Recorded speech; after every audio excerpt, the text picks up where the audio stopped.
Avant de plonger dans cette histoire incroyable, pensez à vous abonner à la chaîne et à activer la cloche.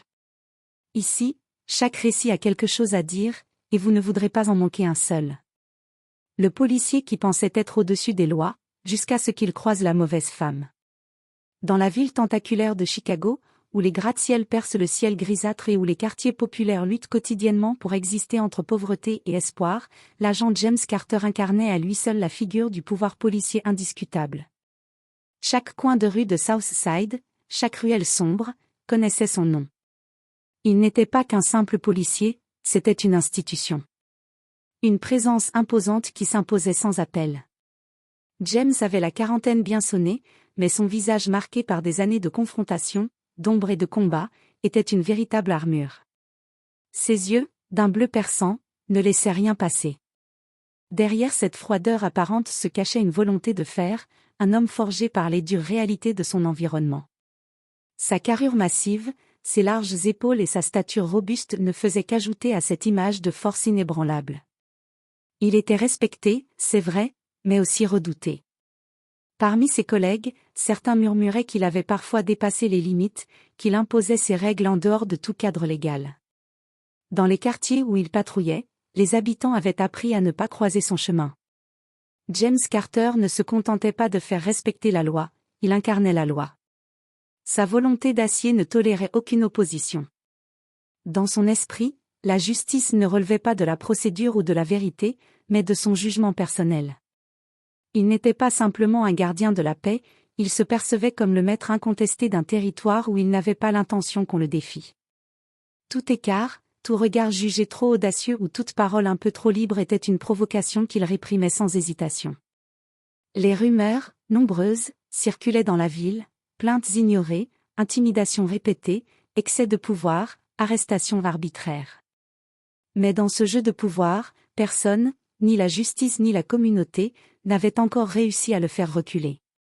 Ceux qui tentaient de s'opposer à lui finissaient par se heurter à un mur d'impunité, une force invisible qui semblait le protéger des conséquences de ses actes. Cette impunité entretenait son arrogance. James Carter était convaincu qu'il était intouchable, invincible. Rien ni personne ne pouvait l'arrêter.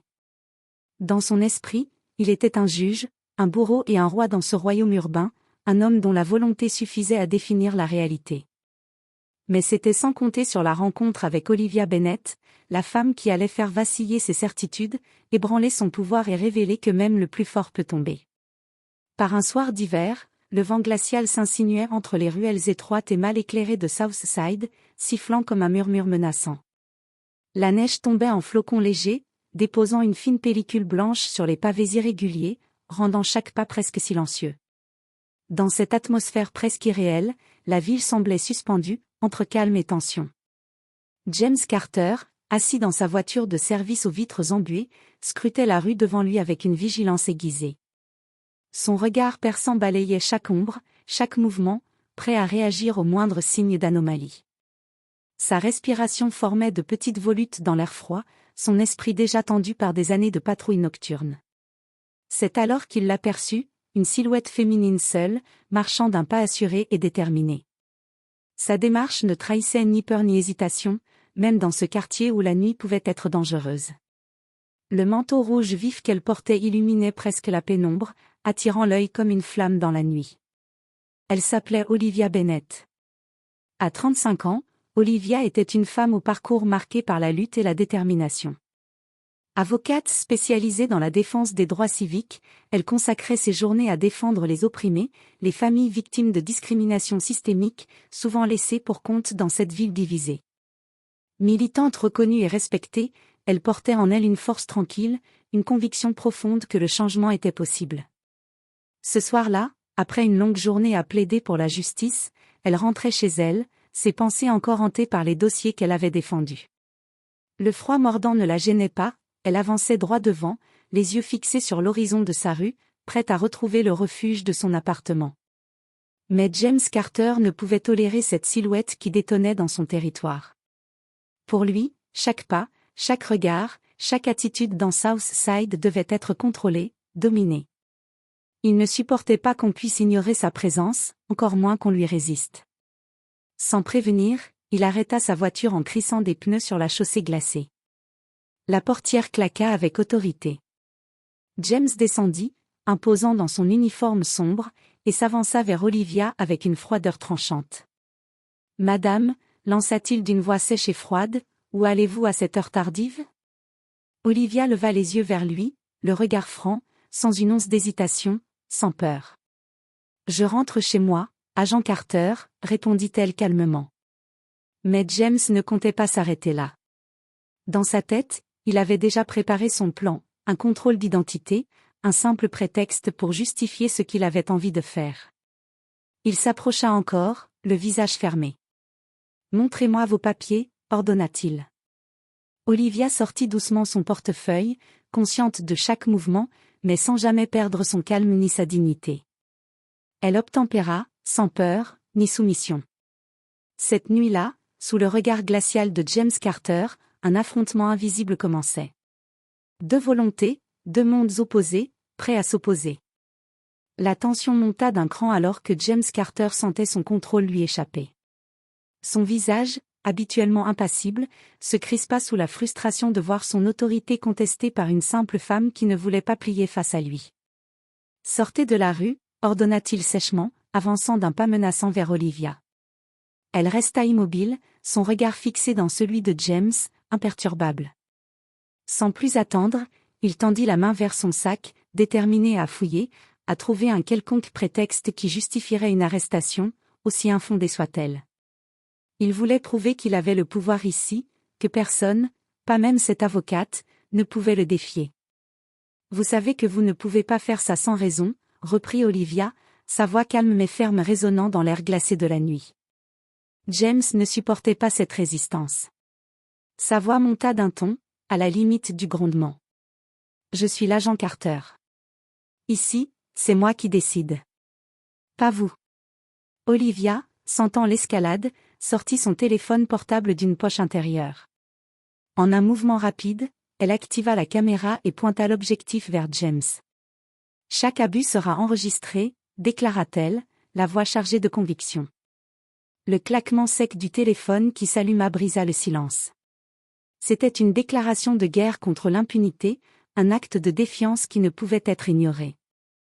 Peu à peu, des silhouettes émergèrent des ombres. Des passants qui, d'abord intrigués, se rapprochèrent, formant un cercle autour d'eux. Ces visages, marqués par la fatigue de vie rude, affichaient désormais une détermination nouvelle. Le silence oppressant se transforma en un murmure d'encouragement discret. Puis apparut Marcus Williams. Ancien militaire décoré, Marcus était une figure respectée dans le quartier. Sa stature imposante et son calme naturel inspiraient confiance. Ami proche d'Olivia, il avait souvent combattu aux côtés des habitants pour la justice et la dignité. « James, laisse-la tranquille » dit-il d'une voix grave et autoritaire. L'intervention de Marcus fit vaciller James. Son assurance affichée jusqu'ici se mua en une légère hésitation. Il se raidit, pris au dépourvu par cette opposition inattendue. Olivia saisit cette opportunité. Avec une force tranquille, elle s'adressa directement à James, comme pour lui rappeler ce qu'il avait déjà oublié. « Vous abusez de votre pouvoir, agent Carter. Vous ne représentez pas la justice, mais un système corrompu, un système qui écrase ceux qu'il est censé protéger. » Les mots d'Olivia résonnèrent dans la rue froide. Une vérité implacable qui fit trembler les murs invisibles du pouvoir exercé sans conscience. James détourna légèrement le regard, son visage se crispant, tandis que la foule silencieuse semblait soudain prendre le dessus. Les jours qui suivirent cet affrontement marquèrent un tournant décisif dans la vie de James Carter, mais aussi dans celle de toute la communauté de Southside. Olivia Bennett, loin de se laisser intimider, décida de porter plainte officiellement contre l'agent. Avec rigueur et détermination, elle rédigea son dossier, rassemblant témoignages, preuves vidéo et documents attestant des nombreux abus dont James était soupçonné. Très vite, l'affaire prit une ampleur inattendue. Des journalistes locaux, puis nationaux, s'emparèrent de cette histoire, celle d'une femme qui avait osé défier un policier jusque-là intouchable.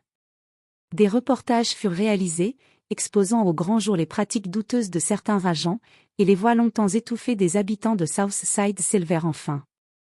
La communauté, uni par un mélange de colère et d'espoir, se mobilisa. Des rassemblements pacifiques furent organisés devant le commissariat, des pétitions circulaires, et des réunions publiques s'enchaînèrent. L'enjeu dépassait largement le cas individuel, il s'agissait désormais de réclamer justice, transparence et réforme face à un système jugé corrompu et abusif. Dans ce climat bouillonnant, les autorités durent réagir. James Carter fut suspendu de ses fonctions, mis à pied en attendant les résultats des enquêtes internes. Pour la première fois, cet homme sûr de lui, qui s'était toujours cru au-dessus des lois, sentit son monde vaciller. L'agent arrogant se retrouva confronté à une réalité qu'il avait longtemps refusée, son pouvoir n'était pas illimité. Il ne pouvait plus écraser impunément les voix qui s'élevaient contre lui, ni imposer son autorité par la force brute et la peur. La contestation grandissante lui montrait que les temps avaient changé. Cette chute brutale provoqua chez James une tempête intérieure. Il ressentit une colère sourde, mêlée à une inquiétude nouvelle. Était-ce la fin d'une ère ? Sa réputation, son honneur, tout ce qu'il avait bâti commençait à se fissurer. Mais ce fut aussi le début d'une prise de conscience, lente et douloureuse, qu'il devrait un jour affronter ses propres démons et, peut-être, changer. Olivia Bennett ne laissa jamais retomber la flamme de son combat. Bien au contraire, cette première victoire, l'ouverture officielle d'une enquête, la suspension d'un policier jusqu'alors intouchable, renforça sa détermination. Pour elle, il ne s'agissait pas simplement d'une bataille personnelle, mais d'un combat bien plus vaste, celui de toute une communauté fatiguée de l'injustice systémique. Chaque jour, Olivia continuait à défendre les droits des plus vulnérables, à soutenir les familles marginalisées, à faire entendre les voix trop souvent réduites au silence. Son nom devint synonyme d'espoir, non seulement dans son quartier de Southside, mais aussi dans d'autres quartiers de Chicago, et même dans d'autres villes où les mêmes combats avaient lieu. Les rassemblements, les discours, les actions citoyennes prirent de l'ampleur, inspirées par sa force et son courage. Olivia incarna ce qu'il était possible de faire quand on refusait de céder face à l'injustice. James Carter, lui, traversa une période difficile. Confronté à la suspension, aux regards accusateurs de ses anciens collègues, et à la montée des débats publics autour de ses agissements, il fut forcé de réfléchir à ses actes. Pour la première fois, il fut confronté à la réalité de son propre pouvoir non pas comme un droit absolu, mais comme une responsabilité lourde et exigeante. Dans la solitude de ses pensées, il repensa à ses choix, à cette conception déformée de la justice qu'il avait cultivée. Petit à petit, l'orgueil fit place à une humilité douloureuse, mais nécessaire. Cette nuit-là, alors que la neige tombait silencieusement sur les rues désertes de Chicago, une femme avait rappelé à un homme qu'aucun policier, aussi puissant soit-il, n'est au-dessus des lois. Ce rappel fut aussi un message à toute la ville, la justice véritable appartient à tous, et la lutte pour l'égalité est un combat sans fin. Le vent glacé emporta cette leçon dans chaque recoin, faisant vibrer les consciences et ouvrant une porte vers un avenir plus juste.